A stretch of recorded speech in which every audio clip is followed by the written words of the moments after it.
Hello everyone, very good morning to all of you. मैं doctor Vijesh Ranjan आप लोग का स्वागत करता हूं अपने यूट्यूब चैनल केबीसी विन पे।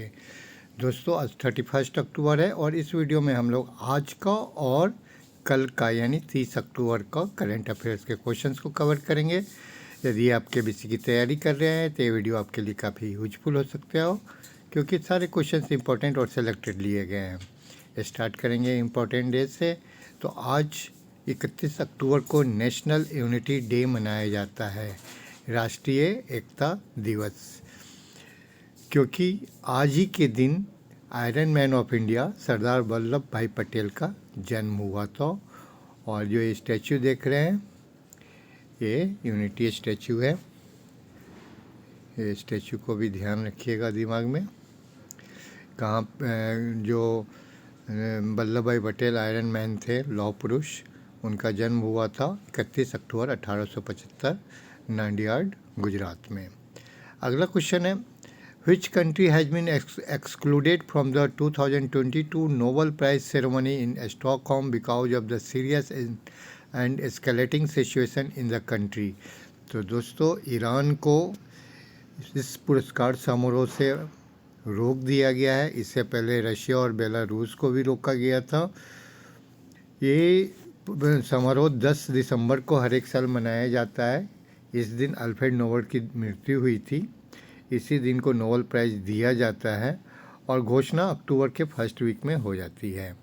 तो इस पुरस्कार के समारोह के लिए ईरान, रशिया, यूक्रेन नहीं, बेलारूस को रोक दिया गया है।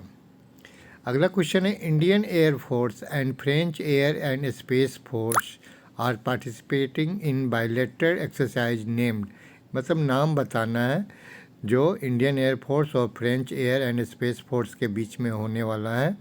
और कहाँ होने वाला है? ये एयर फोर्स स्टेशन जोधपुर में। तो इसका नाम गरुड़ है और ये इसका 7वां एडिशन होने वाला है, 7th एडिशन। पहला, तीसरा और 5वां एडिशन इस एक्सरसाइज का 2003, 2006 और 2014 में रिस्पेक्टिवली मनाया गया था। और इसके अलावा ये इंडिया में मनाया गया था 2003, 2006 और 2014 में, पहला, तीसरा और 5वां। और अभी जो मनाया जा रहा है वो 7वां है। इसके अलावा जितने भी एक्सरसाइज हुए हैं वो फ्रांस में मनाया गया है। कुछ अदर एक्सरसाइजेज हैं बॉक्स में। ये एक्स्ट्रा इन्फॉर्मेशन आप इसको रिवाइज कर लीजिएगा, पहले किया हुआ है हम लोगों ने। नेक्स्ट क्वेश्चन है, with which country is Indian navy conducting 29th edition of SIMBEX at Visakhapatnam. SIMBEX जो एक्सरसाइज है वो सिंगापुर के साथ होता है और ये विशाखापट्टनम में मनाया जा रहा है। ये भी क्वेश्चन बन सकता है, दोनों तरह से क्वेश्चन बन सकता है। और इसका जो पहला, इसका 2 फेज में मनाया जाएगा। ये 2022 में जो हो रहा है 2 फेज में मनाया गया है। पहला है हार्बर फेज जो विशाखापट्टनम में 26 से 27 अक्टूबर के बीच मनाया गया, यानी 2 दिन। और दूसरा है सी फेज जो बे ऑफ बंगाल में 28, 29 और 30 को मनाया गया है। सिम्बेक्स की जो श्रृंखला है वो 1994 में शुरू हुई थी और शुरू में इसे एक्सरसाइज लॉयन किंग के रूप में जाना जाता है। ये भी नाम याद रखने की चीज़ है। नेक्स्ट क्वेश्चन है, in which country the first Asian India startup festival AISF was inaugurated in October 2022। अक्टूबर 2022 में किस देश में पहले आसियान भारत स्टार्टअप फेस्टिवल का उद्घाटन किया गया है? तो इंडोनेशिया में किया गया है। 4 दिवसीय आयोजन समग्र आसियान भारत विज्ञान, प्रौद्योगिकी और नवाचार सहयोग कार्यक्रम का हिस्सा है। It will strengthen the collaboration in science, technology and innovation between Asian countries and India. Asian country में 10 मेंबर हैं। तो ये हैं कौन कौन से? Brunei, Cambodia, Indonesia, Laos, Malaysia, Myanmar, Philippines, Singapore, Thailand and Vietnam. Headquarter इसका जकार्ता में है। नेक्स्ट क्वेश्चन की ओर चलेंगे, in which city union minister of state for rural development Faggan Singh Kulaste inaugurated the Saras food festival. Important food festival है Saras food festival. तो सारस food festival 2022 new Delhi में मनाया जा रहा है। ये 28 अक्टूबर से 10 नवंबर तक चलेगा। About 150 women entrepreneurs and members of self-help group from 18 states are participating in this event.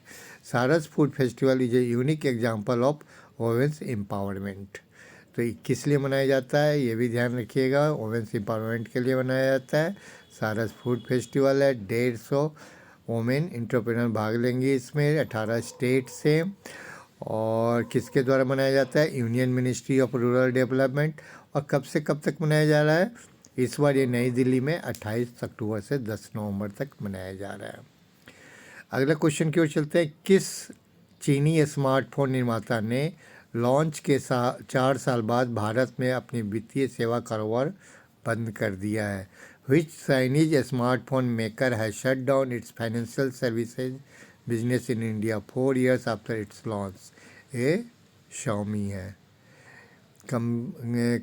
Company के जो MI ऐप है जिसने उपयोगकर्ताओं को बिल भुगतान और धन हस्तांतरण करने की अनुमति दी थी, अब भारतीय राष्ट्रीय भुगतान नियम की वेबसाइट पर सूचीबद्ध नहीं है। तो MI पे अब नहीं काम करता है। भारत में जो Xiaomi के ये जो कथित रूप से कर नियामकों को चकमा देने के लिए सरकारी जांच के अधीन है। इनका कुछ गड़बड़ घोटाला पकड़ा गया है, इसलिए ये अब मी पे काम नहीं करेगा। अगले क्वेश्चन की ओर चलते हैं। कश्मीर के गांदरबल में गवर्नमेंट यूनानी मेडिकल कॉलेज एंड हॉस्पिटल में आयुष उत्सव का उद्घाटन किसने किया है? तो ये है सर्बानंद सोनोवाल। सर्बानंद सोनोवाल के द्वारा इसका लॉन्चिंग की गई है। कहाँ पे? GUMC, गांदरबल गवर्नमेंट यूनानी medical college and hospital. It was launched with the inauguration of a seminar titled Bridging the Gaps in Healthcare, Ayush a Promising Resource लिखा हुआ। चलिए अगले क्वेश्चन को चलते हैं। Prime minister Narendra Modi has lead the foundation stone for a plant in which of the following cities that will manufacture the C-295 transport aircraft? तो ये वडोदरा में इसका निर्माण किया जाएगा। वडोदरा C-295 ट्रांसपोर्ट एयरक्राफ्ट, नाम याद रखिएगा। Tata Airbus to manufacture C-295 transport aircraft for IAF Indian force in Gujarat. PM Modi के द्वारा कुछ इनोग्रेशन जो हुआ है बॉक्स में दिया हुआ है, इसको आप रिवाइज कर सकते हैं। अगला क्वेश्चन है। Which of the following company has become the first Indian firm to post earning call on metaverse? निम्नलिखित में से कौन सी कंपनी मेटावर्स पर अर्निंग कॉल पोस्ट करने वाली पहले भारतीय कंपनी बन गई है? तो ये Reliance industry limited. The metaverse is a virtual space that is built with the idea to immerse user within the online experience, mainly via virtual and augmented reality, while enabling them to interact with each other virtually.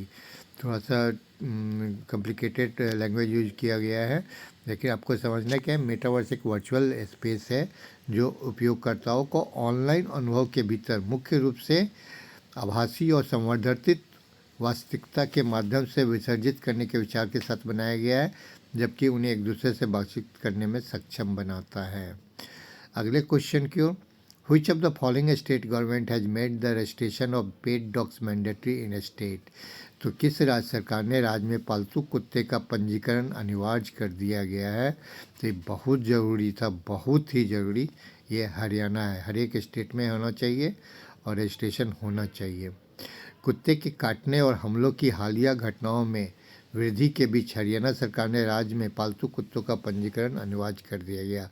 कुत्ते पाल लेते हैं, अच्छी बात है, लेकिन उसका care बहुत ज़रूरी है। नियम कानून जानना बहुत ज़रूरी है, क्योंकि अभी रिसेंटली कुछ हादसा हुआ है जो नहीं होना चाहिए था। अगला क्वेश्चन है। Who has been appointed the next ambassador of India to the republic of Cote d'Ivoire? Bharat के राजदूत के रूप में किसे नियुक्त किया गया है कोटे डिआईवर गणराज्य के लिए? तो ये हैं डॉक्टर राजेश रंजन। विजेश रंजन नहीं है, doctor Rajesh Ranjan. He will replace YK शैलाश Thangal. जो पहले कुछ रिसेंट अपॉइंटमेंट है बॉक्स में, इसको आप रिवाइज कर लीजिए वीडियो पॉज करके। अगला क्वेश्चन है, who has been appointed as the new DG director general of police of Rajasthan state? Umesh Mishra. और कुछ अदर अपॉइंटमेंट है, एक्स्ट्रा इन्फॉर्मेशन है बॉक्स में, इसको आप कवर कर लीजिएगा। तो दोस्तों इस वीडियो में बस इतना ही, मिलते हैं एक नए वीडियो में, तब तक के लिए thank you very much. Video पसंद आया हो तो लाइक कर देना, अभी तक सब्सक्राइब नहीं किया हो तो प्लीज़ सब्सक्राइब कर लेना।